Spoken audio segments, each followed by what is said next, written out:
Hi everyone and welcome to my channel. My name is Giusi. I'm a holistic practitioner and I talk about healing topics as well as autism. So thanks for being here. You can like and subscribe if you're new. That would be awesome. I'd really appreciate it. And as always, thanks for everyone who's returning. I really appreciate your support. I tried to record this earlier. I made a post, but it didn't go well because my partner works from home, so he was in meetings, and so the sound wasn't working out, so I had to re-record it. So here we are again, take two. So I wanted to talk about justice uh, sensitivity that autistic people, I think that's the term, that we often have. And what I mean by that is I've made other videos about this, about how we have a strong sense of justice. And so there's two things that can happen when that occurs. But before I start talking about that, I want to say something that I saw a post today that highlighted something by another person on Instagram. I forget their name right now, and I apologize in advance. If I remember, I will post it in the comments below. But they made a comment about how being someone who has justice sensitivity is not synonymous with someone who has with ethics. So what that means is that just because you have justice sensitivity doesn't mean you're somebody who has ethics. As we can see that a lot of autistic people, for instance, have really high justice sensitivity, but not all autistic people have ethics. I would argue that probably a large number of them do, but we can't group everyone in the same category. We're all not the same.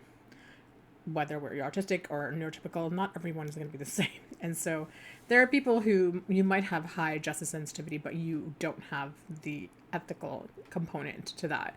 And so that can mean, why you might see people who are autistic who support things that are, you know, not ethical and things like that. And you might be very confused about that. And I know one of the examples is that, Elon Musk is autistic, for instance, and, we see a lot of things he does and, but there's a lot of people who support him. So, justice sensitivity and ethics don't go hand in hand, unfortunately, whether you are autistic or not. This is true. I just want to say that. So let's go back to my point of this video is how having high justice sensitivity, how that is impacting you right now during the chaos that's happening. Now, I don't live in the USA. I live in Canada, as I mentioned before. Although a lot of times when I mention things, people like to seem to think that I'm American. A lot of American people seem to think that everyone on the internets are from America, but that's not true. There's other places in the world. So, this usually is the same people that are lacking the ethics who believe these types of things. But anyways, let's continue here. So the reason I'm saying this is our neighbors to the south obviously are going through a lot of things. Now, there's a lot of things happening all over the world. And I know there's been a lot of things happening all over the world always. However, because of social media and how much we can film those things, we are very aware of them now more than ever. We can see these things in real time, people filming things live. Not to say that none of these things are horrible. They are horrible, but these things have been, it's not saying that it's okay because it's obviously all very bad. But in the past, we weren't able to see that these things were happening. We would, if it wasn't talked about in the media, we wouldn't even know about it. And so now, because of social media and people filming and posting things, we get it in real time constantly, right? So for people who have justice sensitivity or are, really sensitive and things like that, constantly getting a stream of that can really affect you in numerous amounts of ways. And this isn't to downplay what's going on and that those things aren't serious and all those things, but I'm a strong supporter of ensuring that you're okay and putting your mask on first, because if we are of better help for people who need help when we can help them, when we're in a position to help them. Because if you are struggling to the point where you are going to get sick or, do some kind of harm to yourself or any of the, above or those types of things, then you're not helping anyone. So you need to be able to make sure your cup is full and your mask is on in order to show up better for people, if that is what you can do. And some people can't do that.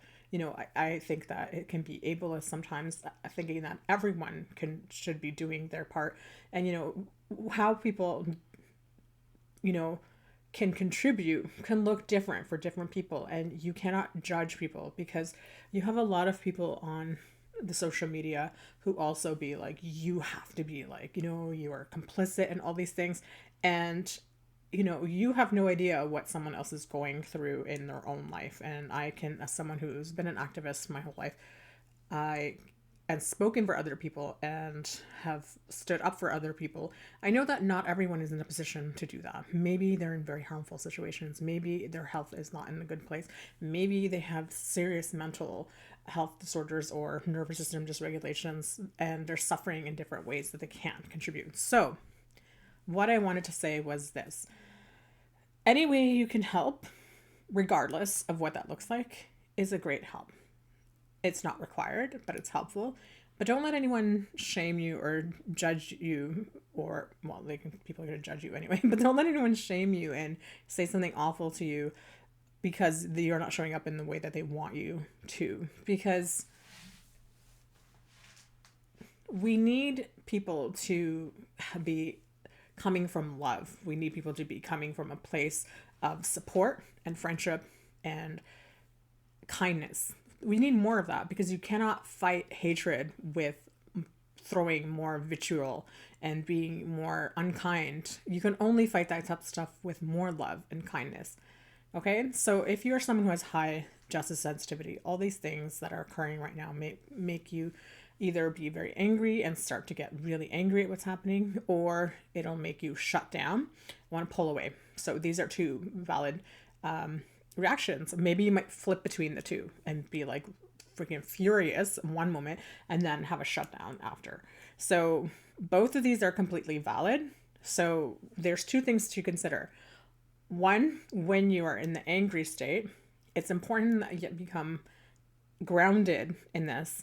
Anger is an excellent tool to create and to alchemize and to have, to make things shift, to create change and things like that. However, if you use it in a channeled way, and what I mean by that is if you are angered to the point where you're just becoming very volatile and reactive, then we're not coming from a heart-centered place. And so we can end up doing more damage. We want to think of it as you're having like a match with someone. And if someone can push your buttons, then they are winning. They're winning because they're getting they're getting the, sorry, I'm like super tired. They're getting the outcome that they wanted, the results that they wanted by, getting under your skin. And unfortunately, when you go on social media, especially, there's so many bots. There's lots of paid accounts. Don't make anyone tell you any different, because there are lots of paid accounts. There are organizations and people that pay for people to go online and instigate things. And this can come from every direction. So pay attention to people who are just literally starting an argument with you or trying to, attack you online.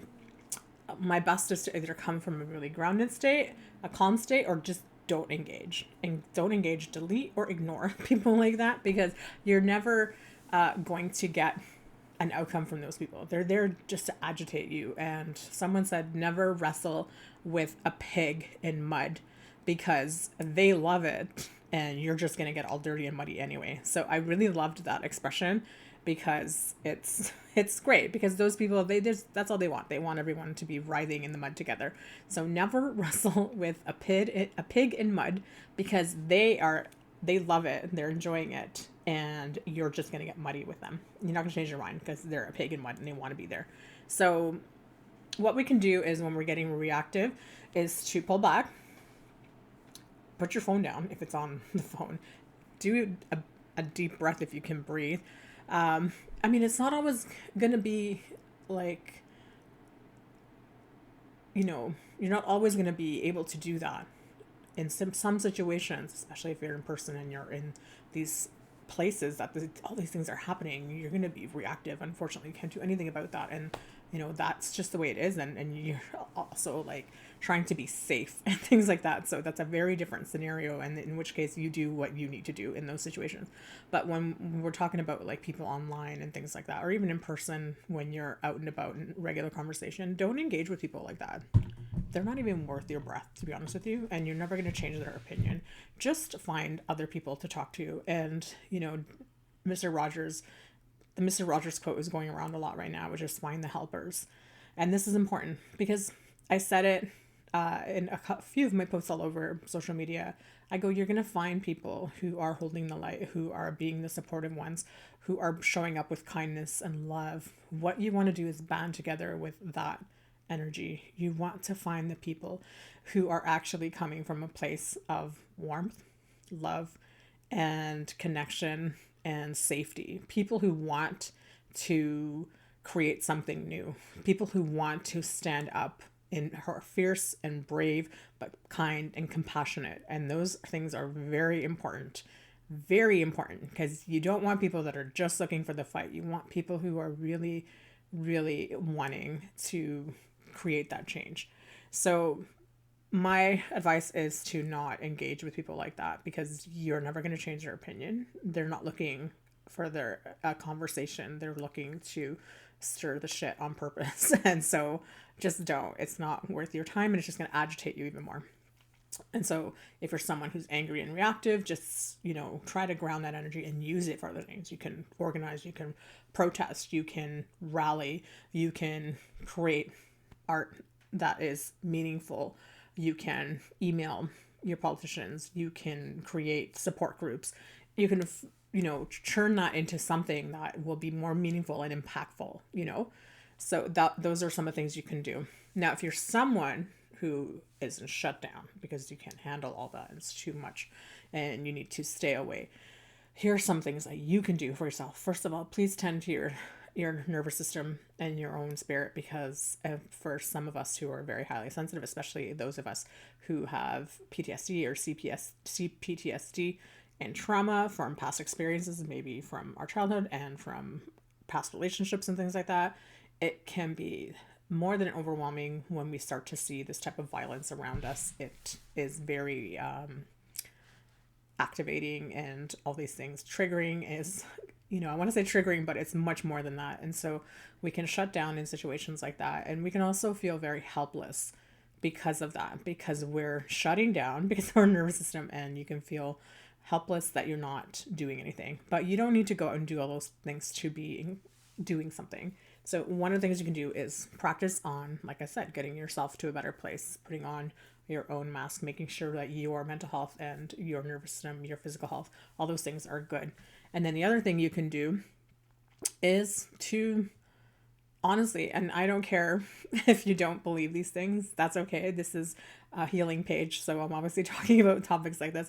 But, you know, praying is an excellent way. And I don't, you know, if you are part of a religion, that's fine. I don't really subscribe to any religions. I'm, you know, a spiritual person, which is, you know, spirituality is something so vast. I've never been like a huge supporter of specific religions. Growing up Roman Catholic, you know, there's many reasons for that, and I have a lot of religious wounding because of that, and so I don't really subscribe to any particular religions. However, I'm very spiritual, and I think that having a connection with the divine and spirituality is very important. And right now, that's how you can help, is by praying and putting in those thoughts and those intentions. And you might think that it doesn't mean anything, but it does. And, you know, doing meditations for peace, doing things that create some kind of a shift.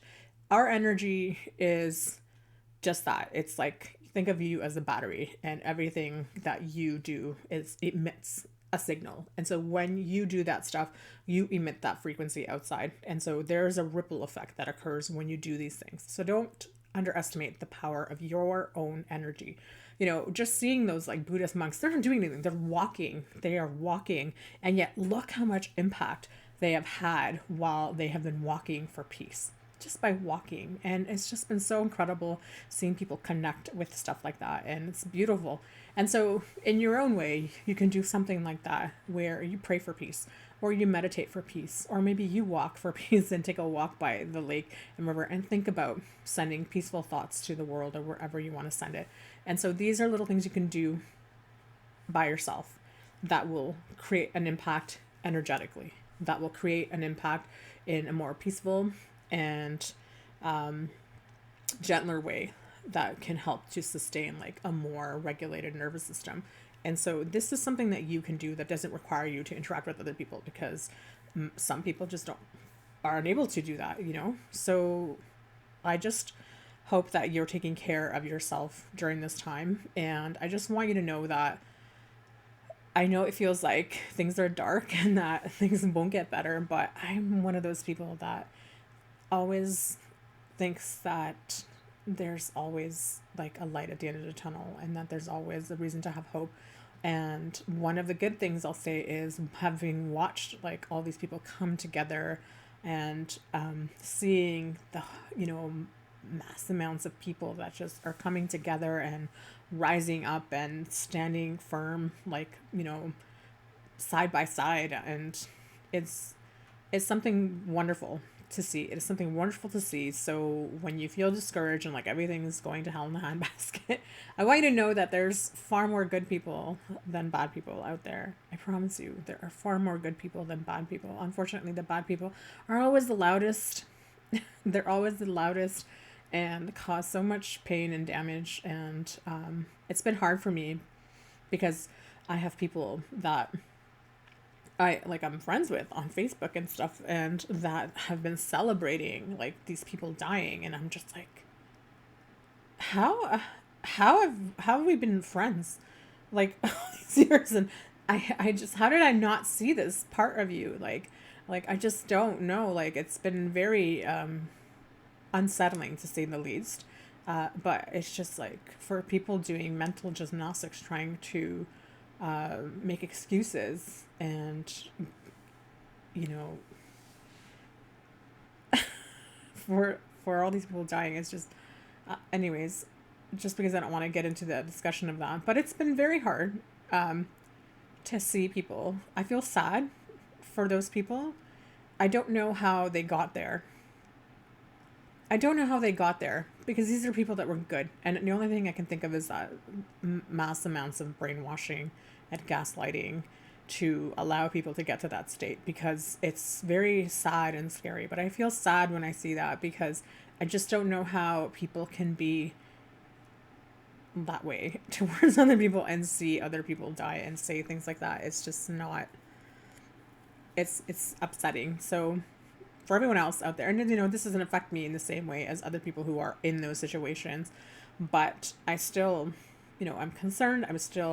I'm affected by seeing it. I have lots of friends who live in the States, and it's not far from where I am, and I know that there's lots of Canadians who, thank God, not all and not most of them, but I know we have a lot of Canadians here, unfortunately, that have that same mentality, which is very gross and disturbing, but it's just like that, unfortunately.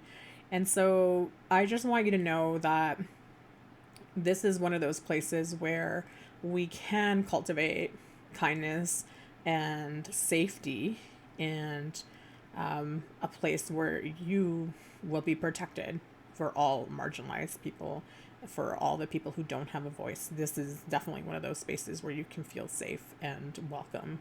So I hope you know that. And also, I'm having my next Calm Collective. I'm going to mention that because it's important, because especially since we're so dysregulated right now, and that's a beautiful, place to become calm and to bring peace into your own body and your mind and things like that. It's something excellent. So that's happening on Saturday, February the 7th at 6 p.m. Eastern Standard Time. I will put the information down below. So if you want to come to that, that's happening next week. But yes, try and do all those things that I mentioned. If you have any other ideas, please drop them in the comments. I appreciate it. If you're having a hard time and you're struggling, you want to talk about it, please, by all means, talk about it in the comments. I just want you to be okay.